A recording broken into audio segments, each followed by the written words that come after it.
नमस्कार जय हिंद दोस्तों, स्वागत है एक बार फिर से आपका आप यूट्यूब चैनल स्टडी नेट्स पर। दोस्तों, जैसा कि काफी चर्चा में है आतिथ्य शिक्षक नियमितीकरण और इस पर बिना परीक्षा पास ही नियमितीकरण के संबंध में महत्वपूर्ण वीडियो आपके लिए लेके आए हैं। इसलिए निवेदन के साथ कि अगर आप पहली बार चैनल विजिट किए हैं, चैनल को सब्सक्राइब जरूर कर लें और वीडियो पसंद आए तो वीडियो को लाइक करना ना भूलें। सबसे पहले अगर हम बात करें आपके साथ आपके नियमितीकरण के संबंध में, तो जब जब हमारे द्वारा वीडियो आप तक लेके आई गई और उस पर पात्रता परीक्षा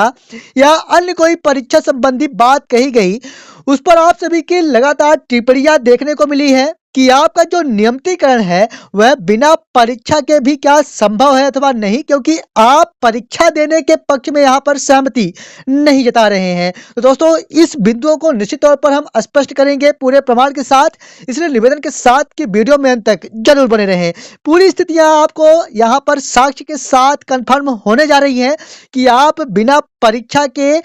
नियमितीकरण के योग्य हैं अथवा नहीं, जो कि गुरु जी के लिए अंततः बिना परीक्षा पास के ही नियमितीकरण दिया गया। दोस्तों, इन सभी चीजों के साथ एक बार फिर हाजिर हूं आपके साथ, लेकिन सबसे पहले हम समझेंगे कुछ मुख्य बिंदुओं के साथ। दोस्तों, मैं बात करूं तो जैसा कि आप जानते हैं कि जो आप सभी की जो नियुक्ति प्रक्रिया है वह आज भी एसएमडीसी के अनुसार ही कराई जाती है या एसएमडीसी के द्वारा ही कराई जाती है।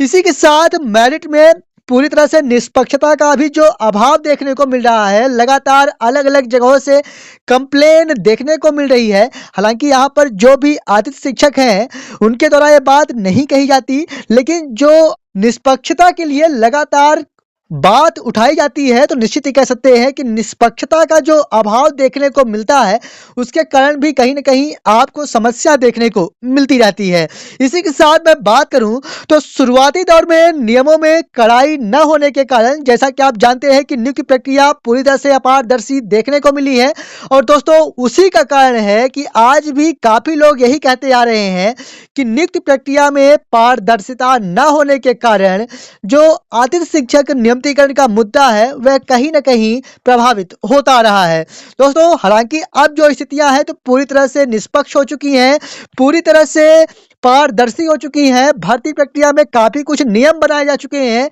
भर्ती प्रक्रिया पूरी तरह से लीगल हो चुकी है। लेकिन एक समय ऐसा भी था जिस पर शिथिलता थी भर्ती नियमों में और जिसके कारण आज भी उसका प्रभाव देखने को मिलता रहता है। लेकिन यहाँ पर क्या कुछ कारण है इसके बारे में बात करें तो गुरुजी व आतिथ्य शिक्षकों में क्या कुछ अंतर है भर्ती प्रक्रिया सहित अन्य नियमों में, इसके बारे में पहले समझना जरूरी है, तभी जाकर पूरी बात स्पष्ट हो पाएगी। तो सबसे पहले अगर हम बात करें तो गुरुजी की जो नियुक्ति प्रक्रिया है वह आतिथ्य शिक्षकों से पूरी तरह से भिन्न है, क्योंकि आतिथ्य शिक्षकों की जो नियुक्ति प्रक्रिया है और गुरु जी की जो नियुक्ति प्रक्रिया की गई थी उसमें निश्चित ही कह सकते हैं कि अंतर था। साथ ही में गुरु जी की संख्या आतिथ्य शिक्षकों से कम देखने को मिली थी। साथ ही में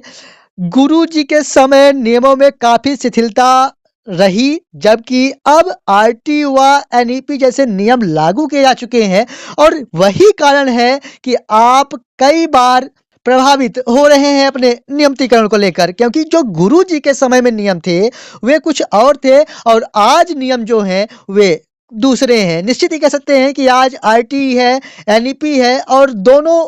एक ऐसे नियम हैं जो पूरी तरह से शिक्षक भर्ती को एक नई दिशा प्रदान करने में काफी कारगर सिद्ध हुए हैं। तो निश्चित ही कह सकते हैं कि आरटी व एनईपी के नियमों के आधार पर ही आपको नियमितीकरण का लाभ दिया जा सकता है, क्योंकि आरटीई हो या फिर एनईपी हो, इन दोनों नियमों से हटकर आपका नियमितीकरण आज की स्थिति में संभव नहीं है। इस बात को आपको मानना चाहिए, क्योंकि जैसा कि आप लगातार अपनी सेवाएं देते आ रहे हैं, निश्चित ही कह सकते हैं आपके पास कार्य अनुभव है, बिल्कुल कह सकते हैं। लेकिन जो आरटी कहता है, जो एनईपी कहता है और जो नियम कहते हैं वह नियम कुछ और कहते हैं। उस नियमों को भी निश्चित तौर पर हम समझेंगे। तो मैं बात करूं आतिथ्य शिक्षकों के नियमितीकरण के संबंध में, तो आरटी के नियमानुसार वह डीपीआई द्वारा भी एक लेटर जारी किया गया था, जबकि आपके द्वारा मुख्यमंत्री कार्यालय में एक लेटर दिया गया था नियमितीकरण के संबंध में, और उसी लेटर को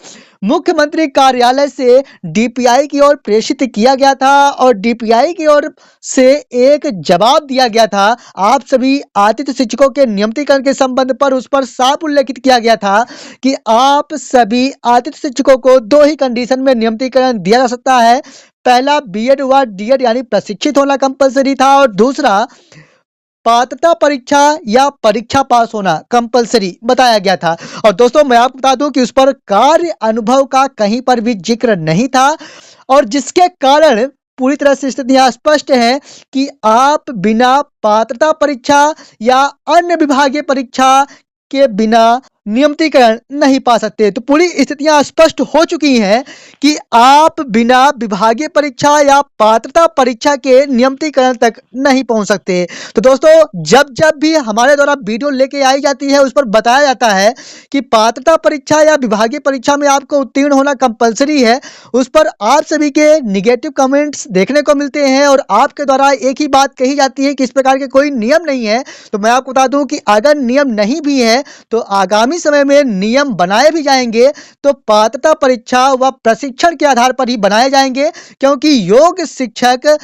इसी आधार पर सिद्ध किया जा सकता है जबकि आप बीएड डीएड डिग्री धारी सही पात्रता परीक्षा या विभागीय परीक्षा उत्तीर्ण हो। तो फाइनली कहना यह है आप सभी आतिथ्य शिक्षक साथियों से कि यहाँ पर नियमितीकरण मात्र परीक्षा पास उपरांत ही आपका संभव है और पूरी तरह से सही भी। इसलिए अगर आप पात्रता परीक्षा या विभागीय परीक्षा के पक्ष में नहीं है तो निश्चित ही कह सकते हैं कि आपको आगामी समय में नुकसान होता हुआ दिखाई दे रहा है। इसलिए जब भी परीक्षा या पात्रता परीक्षा या विभागीय परीक्षा की बात आए उस बीच आप